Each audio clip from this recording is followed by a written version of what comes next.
life is not always easy. There are times when it feels like everything is going against us, when we face obstacles that seem insurmountable, and when we feel like giving up. This is harder than I thought. Hard? That must mean it's bad. No. Every time you face disappointment, you face heartache, you face defeat, you face setbacks, it's preparing you for what this world has in store for you. It is the test that creates credibility. It is the test that creates trust. So if you're going through a bankruptcy moment, that's your test of being trusted. In other words, you never think that a crisis comes to conclude your life. It comes to give credibility to your life. What you're going through is going to give you the respect of other people observing you. There are people who are praying that you fail, and then they'll trust you when you don't. They hope you won't make it, and when you make it, they congratulate you. Don't listen to the naysayers. Accept the test as part of you becoming a successful person. Successful people are always survival testimonies. They weren't born successful. Success is a result of going through a furnace, sleeping with lions, being torn apart, being ripped apart, being criticized and attacked. Success is what people think of you after they try to kill you. Life gonna whip your butt. Life is gonna bully you. Stop whining. Stop crying. Nobody cares. Be demanding. Let it hit you, but don't let it punk you. This is not an opposition. This is an opportunity. I don't care if you've been beaten to the floor, if your legs are too tired to lift that weight. Break through that barrier and create new ones for you and for others to show off. Get back up and live life. If I really work hard and use my mind and I get creative, there's something out there that I haven't discovered. There's always an answer. You can do more than you think you can do. You can have more than you think you can have. The possibilities for you are unlimited. If you're coming back from adversity and devastation, it's unlimited of what you can do. There's no guarantee that because somebody is now down on their luck, they can never come back. Who can guarantee that you can't make? No one can do that. You don't know what the possibilities are for your life. You want your stuff? It's necessary you take responsibility for it. That you make it happen, that you don't give up, that you don't take any objection or disappointment or defeats personally, that you keep on keeping on, that you don't decide that I can't make it because you can't see the light at the end of the tunnel, that you realize that's a part of the program. That's how I conquer, and that's how nobody has ever beaten me yet. I have never met anybody who became incredibly successful until they had suffered and sweated and sacrificed and kept their focus and fought through tears and trials and tests. And if you have a dream and you commit to it, it will come to pass. There's something that you could do that would radically change your life. Somebody could take the hand you've been dealt and win with it. Same circumstances, same ideas. They would do it through what they thought about your life. But we don't need somebody, because we got you. You are the one.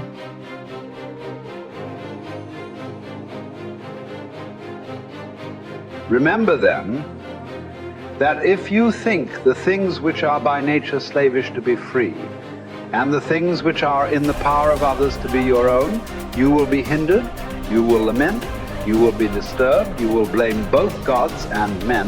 But if you think that only which is your own to be your own, and if you think that what is another's as it really is belongs to another, no man will ever compel you, no man will hinder you. You will never blame any man. You will accuse no man. You will do nothing involuntarily, against your will. No man will harm you. You will have no enemy, for you will not suffer any harm.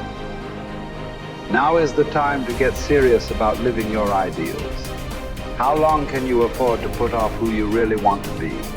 Your nobler self cannot wait any longer. Put your principles into practice. Now, stop the excuses and the procrastination. This is your life. You aren't a child anymore. The sooner you set yourself to your spiritual program, the happier you will be.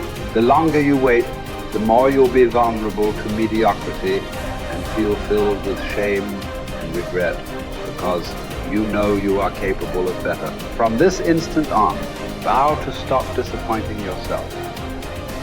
Separate yourself from the mob. Decide to be extraordinary and do what you need to do, now. Never depend on the admiration of others. There is no strength in it. Personal merit cannot be derived from an external source. It is not to be found in your personal associations, nor can it be found in the regard of other people. It is a fact of life that other people, even people who love you, will not necessarily agree with your ideas, understand you, or share your enthusiasms. Grow up. Who cares what other people think about you? Caretake this moment. Immerse yourself in its particulars. Respond to this person, this challenge, this deed. Quit the evasions. Stop giving yourself needless trouble. It is time to really live, to fully inhabit the situation you happen to be in now. You are not some disinterested bystander. Participate. Exert yourself. It was Benjamin Disraeli. He says, nothing can resist the will of a people that will stake even their existence on the extent of their purpose for good. That when you dedicate your life to something, you bring on some powers in the universe that works through you to bring about changes that you would never ever know unless you have dedicated yourself.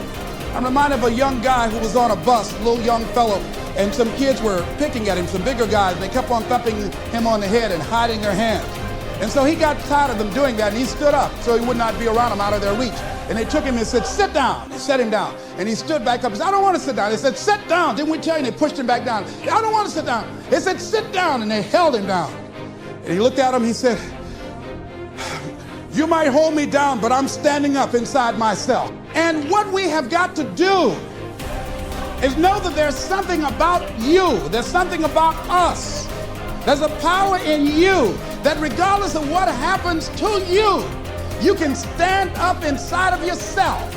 I think that's what the poet meant when he says, out of the night that covers me, black as a pit from pole to pole, I thank whatever gods there may be for my unconquerable soul. You have an unconquerable soul. Something that George Bernard Shaw said that I think has some power for us. I'd like to share it with you. He said, this is the true joy in life. And one of the things that he said, and I loved when he talked about man and Superman, he said that we should establish a tribunal where people would be required to come once a year to give a reason why they should be permitted to go on living for the next year. Can you imagine all the do-nothings? Hopping from one foot to the other, trying to give some justification why they should be allowed to live for the next year? Well, what do you do? I drink a little bit. What are you contributing to life? I go to work every day. No, are you making a difference in the universe? Why should we allow you to continue to occupy this space? Can I come back to that one? This is a true joy in life. The being used for a purpose recognized by yourself as a mighty one. Being a force of nature instead of a feverish, selfish little clod of ailments and grievances, complaining that the world will not devote itself to making you happy. I am of the opinion, George Bernard Shaw goes on to say, that my life belongs to the whole community. And as long as I live, it is my privilege to do for it whatever I can. I want to be thoroughly used up when I die. For the harder I work, the more I live. I rejoice in life for its own sake. Life is no brief candle for me. It is a sort of splendid torch which I've got a hold of for the moment. And I want to make it burn as brightly as possible before handing it on to future generations.